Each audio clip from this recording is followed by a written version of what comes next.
3, 2, 1, action. Hey there, Kenny with Boise Moto Community with Kellen. He's also a part of Boise Moto Community, and we're going to do a video series on my bike. And so I thought it'd be fun to interview Kellen and talk a little bit about his bike. So Kellen, why don't you introduce me to your motorcycle? What is this thing? Yeah, man. I've had a lot of bikes, but this bike is mine. This is the bike that always stays and doesn't get sold with the rest of them. But what it is a 1980 Harley Shovelhead FXE, I think is what it was. Really the only thing left on it, I mean, there's big components that are from 1980. So the motor, the transmission, and the frame are all original to the bike. Everything else is just a Frankenstein build. I have panhead stuff on the rear. I have taillight lenses from the 30s. The front end is more modern. It's Sportster and Dyna stuff. I think I have the one Brembo caliper that Harley made on there that I had to shave to get to fit. And it's a little bit of everything. I even have a street bike master cylinder for the brake. Nice. Really, it's not as choppery as a lot of bikes can be, but it's practical. Yep. All this stuff just works for me and works for you. So tell me, how did you get this bike? How did you come across this motorcycle? I was looking for a big twin, and I always thought they were out of my price range. And my buddy Taylor got a hold of me and was like, "Hey man, I got this Shovelhead and I'm not going to do anything with it, and I want $2,000 for it." And I said, "Does it have a title?" "Yep." "All right, sold." And so I went and picked up this bike, and it was like a cholo build, man. It was very. So was it in pieces? Well, kind of. It was a roller. It was a roller and boxes and boxes of stuff to go with it.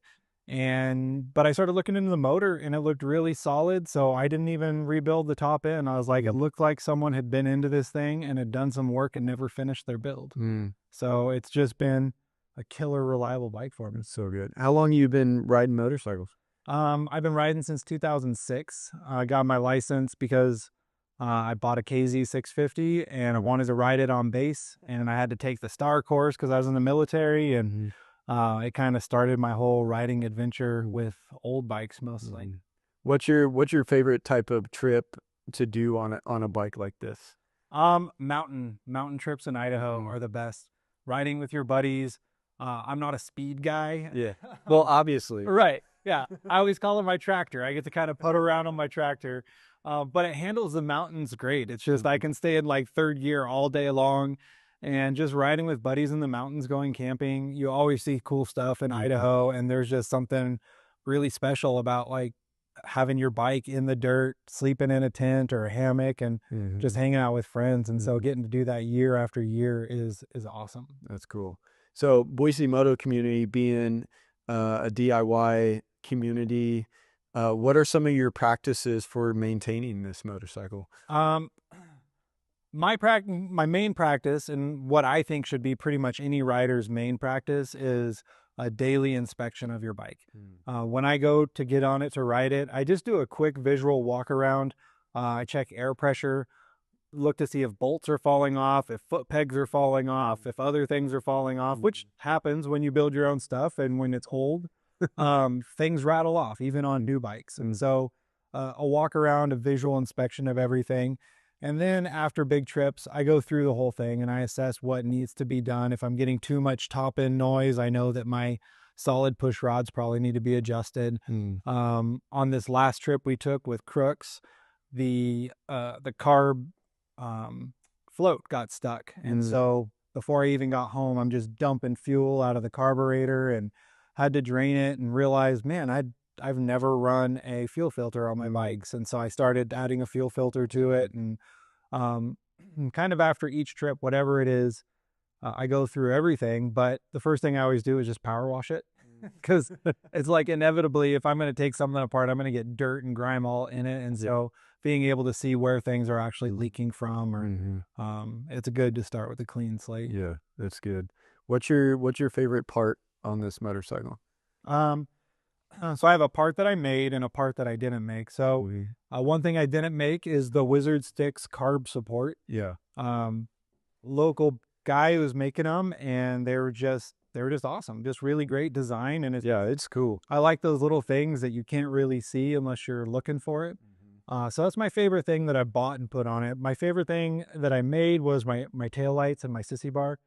Um, they were just fun, and the design was cool, and it was different than everything I had done. I'd always done tall sissy bars and different style of lights, and so getting just lenses and going, okay, how do I make a housing for this?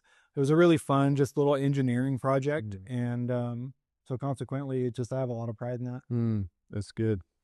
So I'm curious about talking about motorcycle community and culture.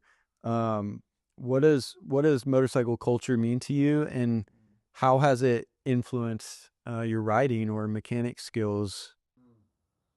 Yeah, there's some guys that are just they're just enthusiasts, right? And being a part of the motorcycle community is just a means to do what they love to do, which is ride fast, ride super technical, and they're more in for that side.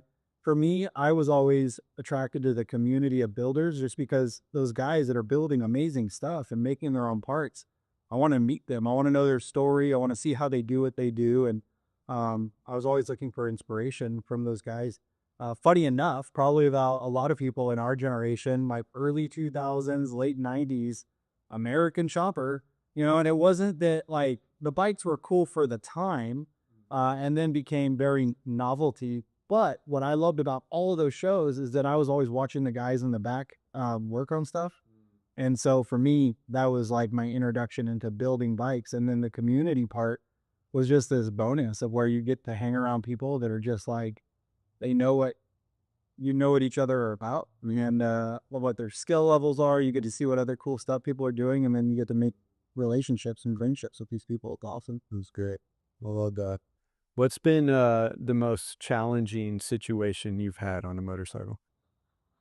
Well, I've been in two decent accidents, and the first one was being hit by a drunk driver, and that put me in the hospital for a week. And it wasn't challenging because it just happened, right? It just happened so fast. There's nothing I could do. You're in the situation, you're bleeding, and um, you kind of just go on, right? It's just the reality of where you're in. But challenging situation was my second accident when I was with you and Ryan in California, and it was it wasn't because like my body was hurting or I balled up my bike, I'm gonna have to figure out how to get home. It was a pride thing for me. Like it was challenging to sit there on the side of the road, feeling like I ruined the trip, and that people are gonna have to take away from this rad trip to, hang around with me who's gonna be driving a rented van or whatever it is. And so really the most challenging thing was like um my own pride. The part of the motorcycle community, they make fun of the Harley guys, right? For all brother, brother, brother. Yeah, whether you're riding in a BMW club or you're riding with guys on Harleys or a mixed group, it is supposed to be kind of a brotherhood, regardless of who you're with, because we're doing something that's different and challenging and dangerous, right? That very few people in the United States actually do. And so you kind of have to be a team. So overcoming my like own pride to be like, hey, actually, guys, I do need some help. I want you guys to wait for me and like help me get set up to make it down and kind of still stick with you guys as much as I can. But I don't know, just had too much pride to do that. So I'm like, no, I'm fine. And it was a hard few days. What advice would you give someone who's considering getting a motorcycle for the first time? If you can ride anything small, ride it. It doesn't matter what it is. If it's a little dirt bike, a little monkey bike, but if you want to actually go and buy a bike, get a used one. Get one that's super cheap, one that's not your style at all, something that's under 500 cc's, and just rip it around town as much as you can. Take it on some twisties, learn the technical aspects of riding on a smaller bike with good braking and things like that, rather than jumping into a big heavy bike that's going to be more challenging to fix and more expensive, and that's going to put you into more situations that maybe you're not quite ready for. So when you can go fast, you tend to go fast. And so I think having a small bike to really focus on the technical aspects of riding is really the way to start. That's good. That's good advice. And Yeah, that's great. Kellen, thanks for making some time and sharing. We're gonna do a series of these videos, so we'd love to have more guys in our motorcycle community talk about their bike and their riding stories. Shoot us a DM. We'll come to you and shoot a little video and whatnot. So be looking for the other ones, and that's it. So Cool. peace out.